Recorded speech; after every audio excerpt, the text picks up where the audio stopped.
Chris Hipkins. Thank you very much, Mr Speaker. I noticed that Amy Adams, when she stood up, said she didn't want to traverse the details of this bill. And that's because the details of the bill and the details of the evidence the Select Committee heard on the bill are that it probably won't work, that in fact it doesn't address the major issues that are confronting the electricity sector, and there was a huge amount of criticism of it. So I'm not surprised that the national members don't particularly want to talk about the detail of the bill, because there is no robust case that has been prepared or presented to justify what they're trying to do here. Let's be clear about what this bill's all about. Number one, it's about making the SOEs, Meridian Energy and Genesis Energy, more attractive for privatisation. The rearrangement of the assets is all about making them more attractive for privatisation.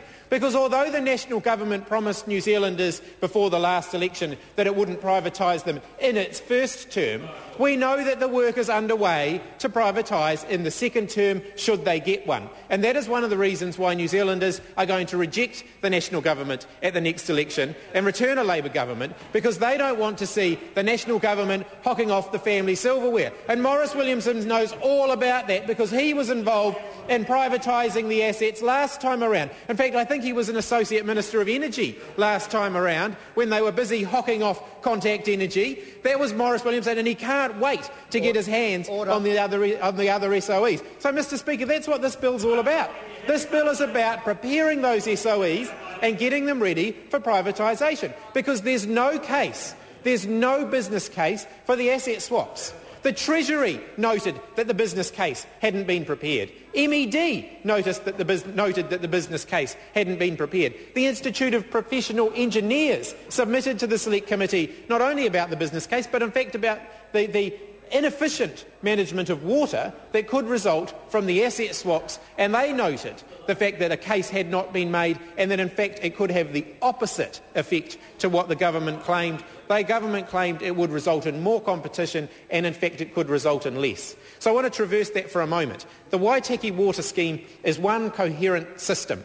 Water flows from one lake into the next, into the next, into the next. And what this does is it takes the Tekapau A and B lakes, which are relatively near power stations near the top, and it gives them to one company, so they will control a large amount of the water supply flowing into the other lakes and the other power stations further down the water system. Now, they're going to have, if they are going to operate in the way that Jerry Brownlee wants them to operate, which is in a competitive market model, their incentive is going to be to maximise their own use of the water at the expense, potentially, of the other power generators further down the hydro system. And that's one of the reasons why the Waitaki system does actually operate most efficiently as a monopoly, because then the operator of that system can work out how to generate the maximum amount of electricity from the given amount of water that's available. And that was the view put forward by a number of technical experts to the Select Committee, and that evidence was ignored by the national members on the committee who used their majority to push this piece of legislation through the Select Committee. So there is no robust case for saying that separating Tekapau A and B from the rest of the Waitaki system is going to lead to more efficient use of water, or lower power prices, or even increased competition. And in fact, the committee received some strong advice that in fact any modest increases in competition that may result from this asset swap would in fact be more than offset by the potential downsides of it. And the government didn't respond to that. They didn't engage with the detail, as Amy Adams said they weren't going to, because simply the details weren't on their side. The details have not been on their side all the way through.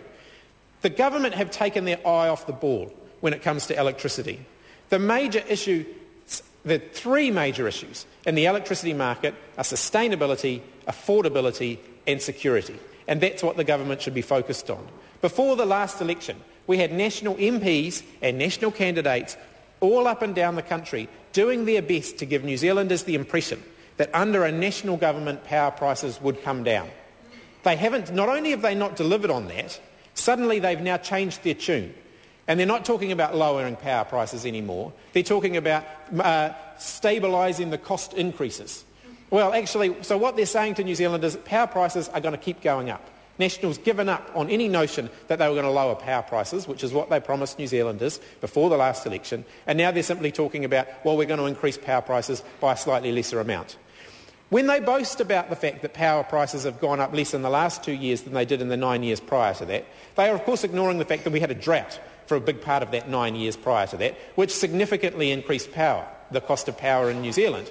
Because when the hydro lakes are half empty, it means we're more reliant on non-renewable energy, which is more expensive. And actually the mess in the electricity industry that led to some of those hydro shortages, the responsibility for that rests with people like Max Bradford and Maurice Williamson, who created the mess in the first place. They created the mess in the first place with this idea that if we just had more competition, if we just carved up the electricity industry into all these different parts, made everything compete against each other, that actually the power prices would go down. Well, they had 14 years since Max Bradford and Maurice Williamson promised the House that carving up the electricity sector and introducing competition would result in lower power prices, and they were proved to be spectacularly wrong.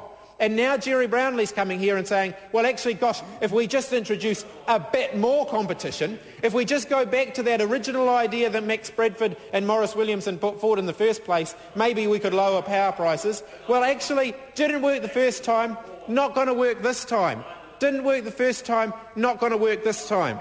Because actually, if we want to really talk about lowering power prices, what we need to look at is what's the cheapest form of electricity out there. And renewable energy, in the longer term, is going to be cheaper than non-renewable energy.